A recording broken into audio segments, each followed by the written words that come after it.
முட்டை தோசையே பிடிக்காதவங்களுக்கு கண்டிப்பாக இந்த முட்டை தோசை பிடிக்கும். இதை ட்ரை பண்ணி பாருங்கள். அதுக்கு ஒரு பெரிய வெங்காயத்தை எடுத்து க்ளீன் பண்ணிவிட்டு அதை இந்த மாதிரி ரவுண்டாக கட் பண்ணி எடுத்துக்கோங்க.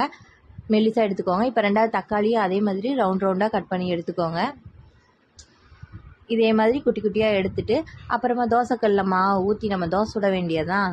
இப்போ தோசை ஊற்றுனதுக்கப்புறமா நான் ஒரு மசால் தூள்லாம் ஆட் பண்ணியிருக்கேன். அதில் கொஞ்சமாக உப்பு, மஞ்சத்தூள், கொஞ்சமாக சீரகத்தூள், அப்புறம் கறி மசால் தூள் ஆட் பண்ணியிருக்கேன். இதெல்லாம் கலந்து அந்த தோசை மேலே பரப்பி விட்டுருங்க. இப்போ ஒரு முட்டையை உடச்சி அதையும் ஊற்றி நல்லா ஃபுல்லாக கலக்கி விட்டுருங்க இந்த மாதிரி. இப்போ கட் பண்ணி வச்சுருக்க நம்ம வெங்காயம், தக்காளிலாம் அந்த தோசையில் வைக்கணும். இந்த மாதிரி வைங்களேன், டேஸ்ட்டு சும்மா சூப்பராக இருக்கும்.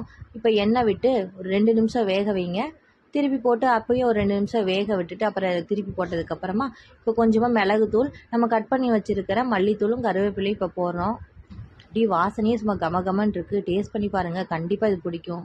டாட்டா பாய்.